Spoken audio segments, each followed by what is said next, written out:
Hello everyone, कैसे हैं आप लोग। तो स्वागत है आपका जीएस एग्ज़ाम्स क्रैकर में। तो देखिए भाई, आज का लेक्चर जो है हमारा बहुत ही शानदार होने वाला है। जो हमारी पीवाईक्यू सीरीज चल रही है, जो हमारा टारगेट है 1000 क्वेश्चंस को कंप्लीट करने का, तो उसका ये फोर्थ लेक्चर है। तो और एक और बात, इसके अलावा ये फोर्थ लेक्चर तो है ही है, इसके अलावा एक दो और तीन तीन लेक्चर आ चुके हैं। लेकिन जो पुराने वाले लेक्चर हैं 1 2 3, उनका इस लेक्चर से कुछ लेना देना नहीं है। हर लेक्चर में नए क्वेश्चंस आते हैं, फ्रेश क्वेश्चंस बिल्कुल, जो भी इंपॉर्टेंट रहते हैं। कंटिन्यूटी इसलिए क्योंकि हमें 1000 क्वेश्चंस कंप्लीट करने हैं, एक भी क्वेश्चन नहीं छूटेगा 1000 से कम। और इसमें हम देखिए आरआरबी एनटीपीसी जो आपका ग्रेजुएट लेवल का एग्ज़ाम हुआ था, 47 शिफ्ट में हुआ था, उसके जीके जीएस के जितने भी इंपॉर्टेंट क्वेश्चंस हैं 1000 वो सारे कर लेंगे। बाकी अगर आप लोगों की और डिमांड रही तो क्वेश्चंस का नंबर ऑफ क्वेश्चंस इंक्रीज कर दिए जाएंगे। अब ये किसके लिए उपयोगी रहेगी ये क्लास, तो जिन बच्चों का अभी एग्ज़ाम चल रहा है आरआरबी एनटीपीसी का 12th वाला, उनके लिए, सीजीएल के लिए, सीएचएसएल के लिए। देखिए यहाँ से क्वेश्चन 100% रिपीट होंगे। ठीक है, स्टेटिक चेंज नहीं होता है, स्टेटिक सेम रहता है, घुमा फिरा के क्वेश्चंस को दे देते हैं। तो आपने अगर ये सीरीज़ कंप्लीट देख ली तो आपको एग्ज़ाम में बहुत ज़्यादा बेनिफिट होने वाला है। ठीक है, तो इस बात का आप ध्यान रखें बिल्कुल से, और कंप्लीट देखिए सीरीज़ को। बाकी जो 3 लेक्चर हैं उनका लिंक भी मैं डिस्क्रिप्शन में दे दूंगा। ठीक है भाई। बाकी अगर आप लोगों का कोई सजेशन है तो कमेंट बॉक्स में लिख सकते हैं भाई, आपका स्वागत है। और चैनल को सब्सक्राइब कर लें आने वाली क्लासेस के लिए।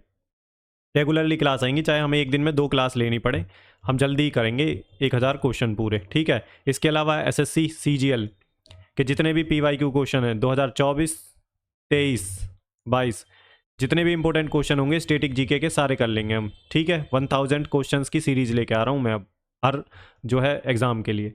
सीजीएल के कर लेंगे, सीएचएसएल के कर लेंगे, एमटीएस के कर लेंगे, जीडी के कर लेंगे। क्वेश्चन पीवाईक्यू आपका एक भी नहीं छूटेगा। चैनल को सब्सक्राइब कर लें। ठीक है, आपका इतना ही सपोर्ट चाहिए भाई। चैनल को सब्सक्राइब करें, शेयर करें अपने दोस्तों के साथ। कंटेंट आपको एक नंबर का मिलेगा, क्वेश्चन आपका एक भी नहीं छूटेगा जो इंपॉर्टेंट है, और यहाँ से क्वेश्चन 100% आएंगे आपके एग्जाम में। आप चाहे कोई भी एग्जाम देंगे, स्टेट पीसीएस भी देंगे, तब भी क्वेश्चन फंसेंगे। लेक्चर हमारा हिंदी इंग्लिश दोनों में रहेगा। ठीक है भाई, तो ये हो गया ज्ञान थोड़ा सा, जो नए बच्चे हैं उनके लिए, जो पुराने हैं उन्हें सब पता है। बाकी जो पुराने बच्चे हैं वही स्किप करके पहले क्वेश्चन पे चले जाया करें भाई। ठीक है, जो नए बच्चे हैं जिन्हें नहीं पता इस सीरीज़ के बारे में, उनको बता रहा हूँ मैं। तो इस बात का भैया आप ध्यान रखें। ठीक है, तो 25 क्वेश्चन होते हैं हमारे एक क्लास में पूरे, मैक्सिमम, और ज़्यादा भी बढ़ सकते हैं, 2 3 क्वेश्चन, कोई दिक्कत नहीं है भाई। मैं आप लोगों के लिए बैठा हूँ, और चाहे एक दिन में 2 लेक्चर लेने पड़े, हम कंप्लीट करेंगे सीरीज़ को बिल्कुल। ठीक है, फटाफट हमें एस सी सीजीएल के लिए। बाकी एक जो क्लास है ना सीजीएल के लिए भी इंपॉर्टेंट है, इस बात का भी ध्यान रखें आप खास करके। तो देख लेते हैं अपना पहला क्वेश्चन क्या है भाई। तो आज के जो हमारे क्वेश्चंस रहेंगे, ये भी बता दूं मैं, आज के जो क्वेश्चन रहेंगे जनरल साइंस के क्वेश्चन है भाई। ठीक है, 25 केमिस्ट्री फिजिक्स के। तो घबराना नहीं है, ये क्वेश्चन सारे आए हैं, देखोगे ना आपको पता चल जाएगा क्वेश्चन कैसे हैं। तो पहला क्वेश्चन ये है, which group did iodine belong to in Mendeleev's table. तो मेंडलीव की जो सारणी में आयोडीन किस समूह से बिलोंग करता है, तो बताइए आप किस समूह से बिलोंग करता है। तो ये 7th ग्रुप से बिलोंग करता है। Option B is the right answer. ठीक है, इतना आपको याद होना चाहिए, कई बार डायरेक्टली पूछ लेता है, और ये आरआरबी एनटीपीसी ग्रेजुएट लेवल के एग्जाम में पूछा गया है। ठीक है, ग्रुप 7 मेंडलीव्स टेबल में कंटेन्स हेलोजेंस। हेलोजेंस होते हैं ग्रुप 7, जो मेंडलीव की टेबल है उसमें ग्रुप 7 में हेलोजेंस होते हैं। आयोडीन एक हेलोजन है, एटॉमिक नंबर है 53। Halogens form salt with metals. Next question देख लेते हैं, which of the following statement is correct with reference to the representative elements. तो निम्नलिखित में से कौन सा कथन प्रतिनिधि तत्वों के संदर्भ में सही है। तो रिप्रेजेंटेटिव एलिमेंट्स के बारे में पूछ रहा है कि कौन सा कथन सही है इनमें से, with reference to representative elements. ठीक है भाई, हिंदी में सारी चीज़ें यहाँ पे लिखी हुई हैं, टेंशन ना ले, हिंदी वाले बिल्कुल। ठीक है, आप लोगों का पूरा ध्यान रखा गया है, तो इस बात को बिल्कुल नहीं कहेंगे आपकी, इंग्लिश वालों का ही ध्यान रखते हैं। ठीक है भाई, और आपका काम है चैनल को सब्सक्राइब करना। इतने सारे क्वेश्चंस आ गए हैं, आपने अगर मेरी कंप्लीट ये सारी वीडियो देख ली ना जितनी भी चैनल पे पड़ी है, तो भाई आपका जीएस में बहुत अच्छा स्कोर आ सकता है। क्वेश्चन गलत नहीं जाएंगे क्योंकि रिपीट बहुत ज़्यादा होते हैं क्वेश्चंस। आरआरबी एनटीपीसी का भी करा रखा है, सीजीएल के भी करा रखे हैं, फिर से करा देंगे, कोई दिक्कत नहीं है। जो भी हमें इंपॉर्टेंट क्वेश्चंस मिलेंगे सब जगह से करा देंगे, चिंता ना करें आप। ठीक है, पीडीएफ वगैरह आपको टेलीग्राम चैनल पे मिल जाएगी मेरे पे, उसमें भी ज़्यादा ध्यान ना दें आप, बस पढ़ने पे ध्यान दें। तो इसका जो आंसर है वो है भाई option B, they consist both S and P block elements. तो रिप्रेजेंटेटिव एलिमेंट्स के बारे में इन्होंने बात करी थी। तो इसके अंदर दोनों होते हैं एस और पी ब्लॉक के एलिमेंट्स, ठीक है। रिप्रेजेंटेटिव जो एलिमेंट्स होते हैं ग्रुप 1 और 2, 13 से 18। तो इसमें मेटल, नॉन मेटल और मेटलॉइड्स होते हैं। So predict trends in periodic properties. तो इतना आपको ध्यान रखना है भाई, ठीक है। इस वाली स्टेटमेंट को डायरेक्टली ये आ सकती है, ये केमिस्ट्री में पूछ सकते हैं।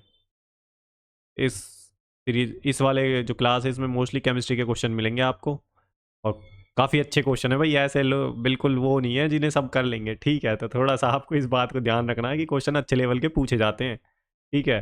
तो in acidic medium the balanced redox reaction for MnO4 negative plus Fe2 positive balance करके 2Mn2 positive plus Fe3 is. तो एसिडिक मीडियम बैलेंस करके पूछा है इन्होंने रेडॉक्स रिएक्शन को। Acidic medium the balance redox reaction for, इस reaction के लिए जो बैलेंस रेडॉक्स रिएक्शन है वो कौन सी होगी? तो वो होगी MnO4 negative plus 5 Fe2 plus 8H plus and 2N2 plus 5 Fe3 plus plus 4H2O। तो ये होगी, इसको आपको ध्यान रखना है भाई, ठीक है। ये है परमैग्नेट ion is reduced from Mn7 positive to Mn2 positive in acidic medium. Fe2 positive is oxidized to Fe3 positive. So reaction is used in redox titration. Next question है हमारा, ऐसा एक आध क्वेश्चन आ जाता है भाई, बैलेंस करना है ना, इक्वेशन को बैलेंस करना है, कई बार पूछ लेते हैं। तो हम PYQ को जरूर करके जाएंगे। PYQ की जो क्वेश्चन में आई हुई है जो बैलेंस करनी, उस इक्वेशन को जरूर पढ़ के जाएंगे, क्योंकि रिपीट हो सकती है। एग्जामिनर भी ज़्यादा दिमाग नहीं लगाना चाहता है, वो सीधा उठाएगा और कॉपी पेस्ट मारेगा, ठीक है। तो which statement is correct with reference to artificially produced elements? तो कृत्रिम रूप से उत्पन्न तत्वों के संदर्भ में कौन सा कथन सही है? तो आर्टिफिशियली जो प्रोड्यूस्ड एलिमेंट है उनके बारे में पूछ रहा है, कौन सा जो कथन है वो सही है उसके रेफरेंस में। तो ये भाई जो है शॉर्ट लिव्ड होते हैं, अल्पकालिक होते हैं, they are short lived. Option A is the right answer. Artificially जो एलिमेंट होते हैं सिंथेसाइज्ड इन लेबोरेटरीज, ठीक है। और most are radioactive with short half life, जैसे कि टेक्नीशियम एंड नेपच्यूनियम। तो ये इसके एग्जाम्पल हैं। नेक्स्ट हमारा क्वेश्चन है which kitchen process is an example of osmosis? तो कौन सी रसोई प्रक्रिया पराशरण ऑस्मोसिस का उदाहरण है? तो एग्जाम्पल बताना है ऑस्मोसिस का कौन सा है इसमें से किचन के अंदर। तो इसमें जो एग्जाम्पल है placing raw mangoes in a concentrated salt solution. तो ये option A is the right answer है, ठीक है। ऑस्मोसिस प्रोसेस का एग्जाम्पल है placing raw mangoes in a concentrated salt solution. Osmosis is the movement of solvent through a semi permeable मतलब जैसे झिल्ली होती है ना, उसमें से आधा जो है ट्रांसफ़र हो जाता है दूसरी साइड। ये बीच में झिल्ली सी है और इसमें से यहाँ भी सेमी परमिएबल बोलते हैं, थोड़ा थोड़ा सा, ठीक है, वहाँ से निकल जाता है, ठीक है, इसको पार करके। तो membrane from low to higher solute concentration. Raw mango loses water when placed in a concentrated salt solution due to osmosis. This method is used for food preservation के लिए यूज किया जाता है ये मेथड, ठीक है। तो raw mangoes loses water when placed in concentrated salt solution due to osmosis। तो एग्जाम्पल है ये किचन में जो है ऑस्मोसिस का। नेक्स्ट क्वेश्चन है which of the following statement is not correct with reference to the main group elements? तो मुख्य समूह तत्वों के संदर्भ में निम्नलिखित में से कौन सा कथन सही नहीं है? नॉट करेक्ट पूछा है with reference to main group of element. जो मेन ग्रुप ऑफ एलिमेंट्स होते हैं, कौन सा सही नहीं है भाई इनमें से? तो इनमें से there reactivity does not follow any periodic trend.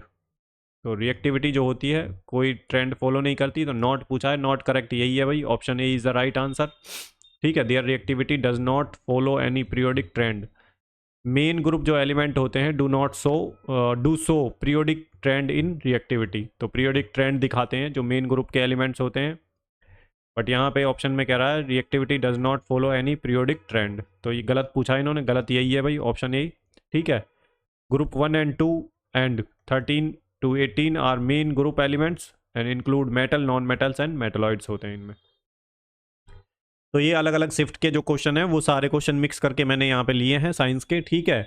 तो आप ऐसा ना सोचें कि पीरियोडिक टेबल के ऊपर बहुत ज़्यादा क्वेश्चंस आ रहे हैं, तो इसमें मेरा कोई कसूर नहीं है। जैसा उन्होंने पूछा था ऐसा ही मैंने यहाँ पे आपको प्रोवाइड करवा दिया है PYQ, और PYQ हमारे लिए पढ़ना बहुत ज़रूरी है। नेक्स्ट क्वेश्चन है, where did Mendeleev's arrange the element in the periodic table with similar properties.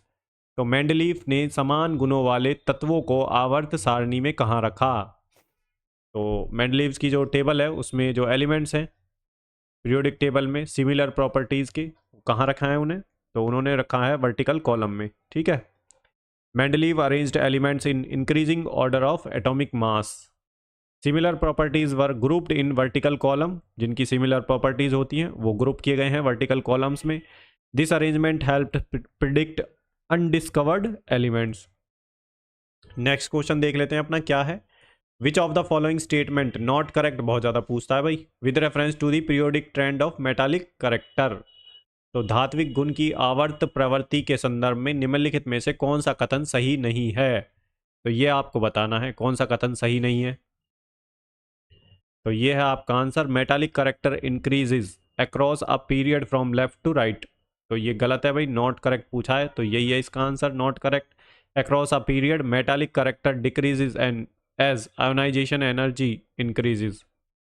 Down a group metallic character increase due to larger atomic size. तो ये दोनों प्रॉपर्टीज आपको पता होनी चाहिए। Across a period metallic character decrease as ionization energy increase, down a group metallic character increase due to larger atomic size, ठीक है भाई। नेक्स्ट क्वेश्चन है हमारा, which functional group in amino acids are directly involve in forming peptide bonds. तो amino अम्लों में कौन से क्रियात्मक समूह प्रत्यक्ष रूप से पेप्टाइड बंध बनाने में भाग लेते हैं। तो बताइए आप कौन से लेते हैं भाई इनमें भाग, functional group in amino acids directly involve in forming peptide bonds. तो कौन से पेप्टाइड बॉन्ड्स बनाते हैं, डायरेक्टली पार्टिसिपेट करते हैं, इन्वॉल्व करते हैं, कौन से फंक्शनल ग्रुप हैं अमीनो एसिड्स के। तो ये हैं कार्बोक्सिलिक एंड अमीनो ग्रुप्स। तो option C is the right answer, ठीक है। Peptide bond form between carboxylic group of one amino acid and amino group of another. This reaction is a condensation reaction releasing water. Next question देख लेते हैं अपना, क्या है, तो विच of the following is not the use of baking soda in the kitchen. तो निम्नलिखित में से कौन सा बेकिंग सोडा का रसोई में उपयोग नहीं है। तो बताइए भाई कौन सा उपयोग नहीं है बेकिंग सोडा का रसोई में। तो ये है भाई फूड कलरिंग के लिए, ये यूज नहीं है इसका, और फूड कलरिंग। तो option A is the right answer. Baking soda का जो नेम है सोडियम बाइकार्बोनेट है, याद रखें कई बार पूछा गया है, फॉर्मूला भी याद रखें NaHCO3, ठीक है। Used as a leavening agent in fire extinguisher and as antacid, ठीक है भाई, एंटाएसिड की तरह भी काम करता है। नेक्स्ट क्वेश्चन है हमारा, which of the following statement not correct with reference to the P block element. जो पीरियोडिक टेबल में पी ब्लॉक के एलिमेंट होते हैं उनके बारे में ये पूछ रहा है, कौन सा करेक्ट नहीं है। तो बताइए भाई कौन सा करेक्ट नहीं है। तो option A is the right answer, यही करेक्ट नहीं है, they are also called transition element. तो नहीं भाई, ठीक है, नॉट पूछा है, यही आंसर है आपका। पी ब्लॉक के जो एलिमेंट होते हैं ट्रांजिशन नहीं होते हैं element, transition element R D block element. जो डी ब्लॉक के एलिमेंट हैं वो ट्रांजिशन एलिमेंट होते हैं। पी ब्लॉक के जो एलिमेंट होते हैं मेटल होते हैं, नॉन मेटल होते हैं, मेटलॉइड्स होते हैं, एंड नोबल गैसेस होती हैं उसमें, ठीक है। नेक्स्ट क्वेश्चन है भाई हमारा, what was the unknown element under aluminium called. तो एल्यूमिनियम के नीचे वाले अज्ञात तत्व को क्या कहा जाता था, क्या कहा गया। तो इसको बोला गया है ए का aluminium. Option C is the right answer, कई बार ये क्वेश्चन पूछा गया है SSC में भी। तो Mendeleev predict gallium as a का aluminium before its discovery. Gallium discovered by Lecoq de Boisbaudran in 1875। तो प्रोनाउंसिएशन में देख लेना भाई आप क्या है, ठीक है, बॉयज बाउद्रन, बॉयज बाउद्रन ये है, ठीक है। नेक्स्ट क्वेश्चन है, a compound has an empirical formula CH2 and a molar mass 56 ग्राम पर मोल, इट्स मॉलिकुलर फार्मूला इज। तो एक यौगिक का अनुभवजन्य सूत्र CH2 है और उसका मोलर द्रव्यमान 56 ग्राम पर मोल है, उसका आणविक सूत्र क्या होगा? तो आपको बताना है भाई क्या होगा उसका मॉलिक्यूलर फॉर्मूला। तो ये होगा C4H8। Option A is the right answer. ठीक है। इंपेरिकल फॉर्मूला मास 14 ग्राम पर मोल अनुभवजन्य सूत्र है ये, और मोलर मास पर इंपेरिकल मास 56/14 4 आ जाएगा। ठीक है भाई। तो मॉलिक्यूलर फॉर्मूला CH2 4C4H8। तो ये ध्यान रखना है आपको। नेक्स्ट क्वेश्चन है, which of the following statement is not correct with reference to the distribution of element in periodic table. तो आवर्त सारणी में तत्वों के विवरण के संदर्भ में निम्नलिखित में से कौन सा कथन सही नहीं है? तो नॉट करेक्ट पूछा है इसमें, with reference to distribution of element in periodic table. तो इसमें जो आपका आंसर है, metalloids are scattered randomly throughout the table. तो ये नॉट करेक्ट है। तो ये ऑप्शन सी इसका नॉट करेक्ट है, और नॉट करेक्ट इन्होंने पूछा है। Metalloids are located along the zigzag line between metals and non-metals. They have properties of both metal and non-metal की properties होती हैं। नेक्स्ट क्वेश्चन है हमारा, where are the elements such as neptunium and plutonium found. तो neptunium और plutonium जैसे तत्व कहाँ पाए जाते हैं? तो ये मिलते हैं पिच ब्लेंड में। Option A is the right answer. Repeat है ये क्वेश्चन काफ़ी ज़्यादा, कई बार दूसरे एग्जाम्स में भी पूछा गया है। तो pitchblende uranium uraninite is an ore of uranium, Neptunium and plutonium are formed in nuclear reactor from uranium. Next question है हमारा, which of the following elements had not been discovered during Mendeleev's time. तो Mendeleev के समय निम्न में से कौन से तत्व खोजे नहीं गए थे? तो नॉट खोजे गए थे, आपको बताना है डियर लर्नर्स। तो भाइयों मेरे बताओ क्या है इसका आंसर? तो इसका जो आंसर है, radon and polonium. Option D is the right answer. Radon discovered 1900 and polonium discovered 1898 में। मेंडलीव्स पब्लिश्ड हिज टेबल इन 1869। तो मेंडलीव्स की जो पीरियोडिक टेबल आई थी वो 1869 में पब्लिश्ड हुई थी। नेक्स्ट क्वेश्चन है हमारा, in which order did Mendeleev's arrange the elements in his periodic table. तो मेंडलीव ने अपनी जो आवर्त सारणी है, पीरियोडिक टेबल है, उसमें तत्वों को किस क्रम में रखा? तो किस क्रम में रखा है भाई बताइए? Increasing atomic mass. ठीक है, option D is the right answer. Modern periodic table is based on the atomic number not atomic mass. Mendeleev used atomic mass because atomic number was not non at that time. उस समय पे नहीं पता था भाई atomic number का, atomic mass के increasing atomic mass के उसमें ही ठीक है अरेंज किए गए थे पीरियोडिक टेबल में एलिमेंट्स। नेक्स्ट क्वेश्चन है हमारा, in which year did Mendeleev's published the periodic table. तो मेंडलीव ने आवर्त सारणी किस वर्ष प्रकाशित की? तो ये क्वेश्चन भी काफ़ी बार पूछा गया है डियर लर्नर्स। तो ये करी थी 1869 में।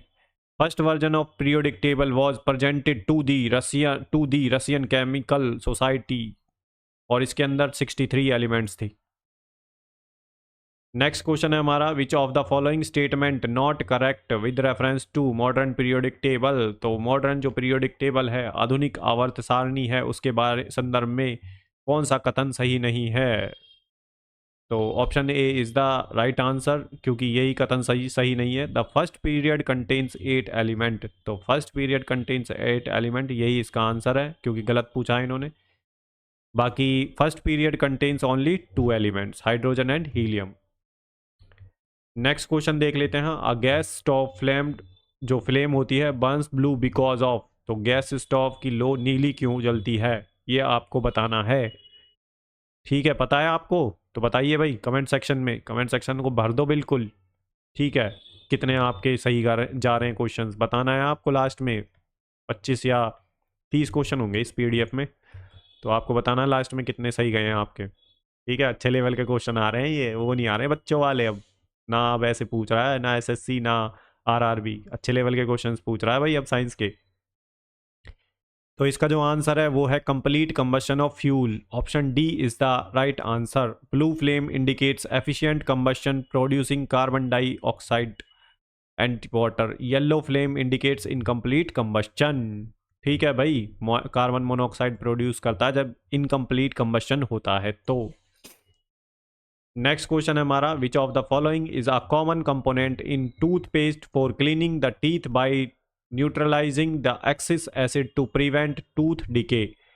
दांतों में सड़न रोकने हेतु अतिरिक्त अम्ल को निष्क्रिय कर सफाई के लिए टूथपेस्ट में आमतौर पर कौन सा घटक होता है, ये आपको बताना है।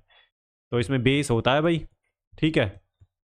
तो base like sodium bicarbonate, calcium carbonate neutralize the acid in mouth. This prevent enamel erosion and tooth decay से हमें बचाता है ये।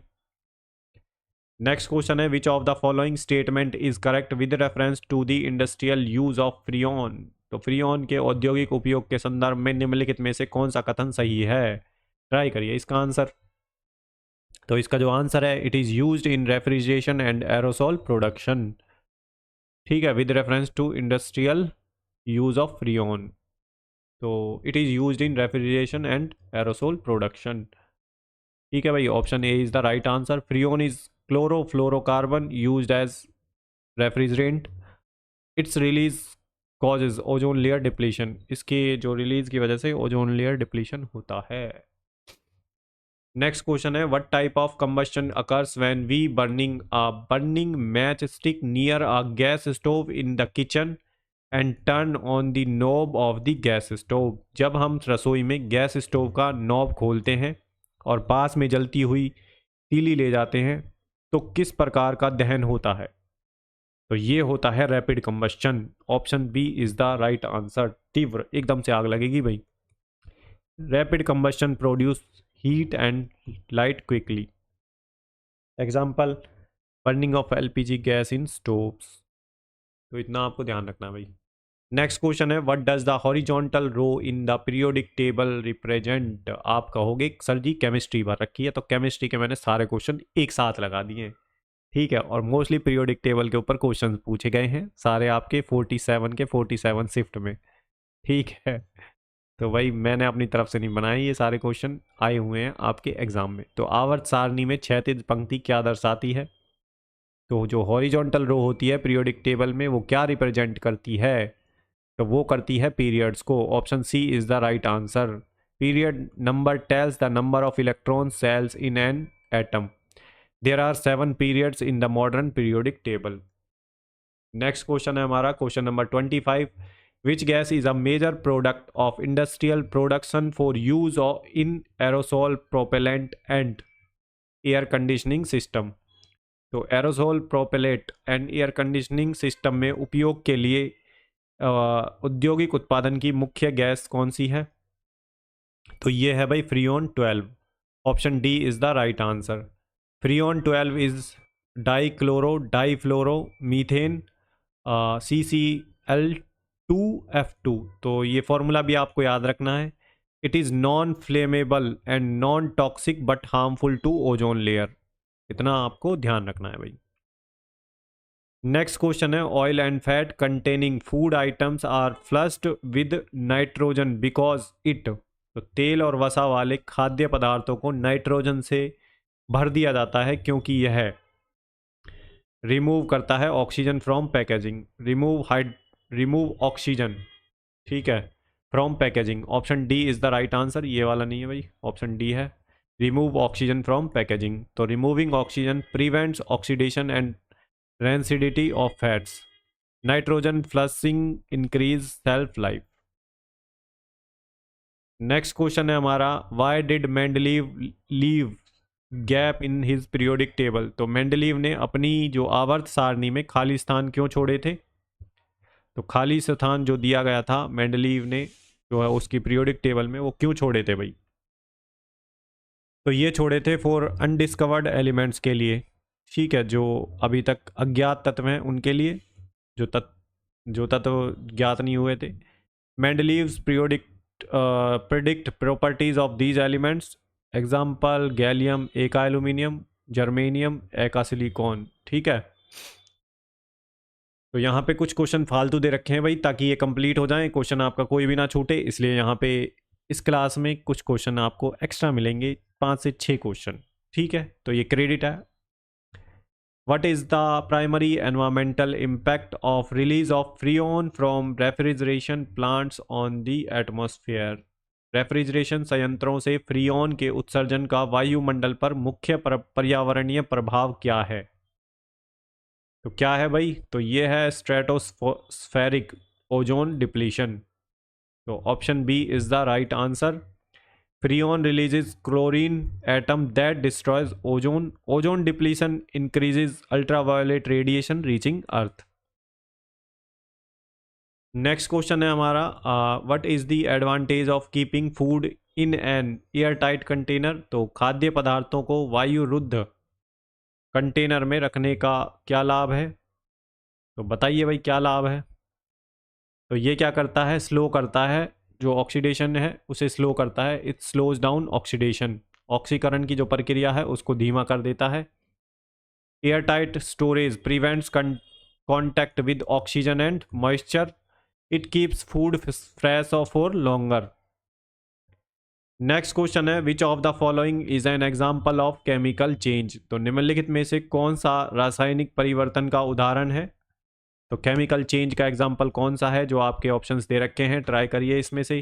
कटिंग ऑफ पेपर में केमिकल प्रॉपर्टी चेंज नहीं होंगी, बॉइलिंग वाटर में भी नहीं होंगी, मेल्टिंग आइस में भी नहीं होंगी, तो बर्निंग वुड इसका आंसर है भैया। तो ऑप्शन ए मेरे भाई इसका आंसर है। ठीक है, तो बर्निंग वुड, तो burning produced new substance carbon dioxide and ash, irreversible process है ये। ठीक है, नेक्स्ट क्वेश्चन है, what is the primary contributor to the sour taste in foods like lemon, vinegar and yogurt? नींबू, सिरका, दही जैसे खाद्य पदार्थों में खट्टे स्वाद का मुख्य कारण क्या है? क्या है भाई मुख्य कारण इसका? तो एसिड्स होते हैं इनमें, इसकी वजह से ही खट्टा स्वाद होता है इनका।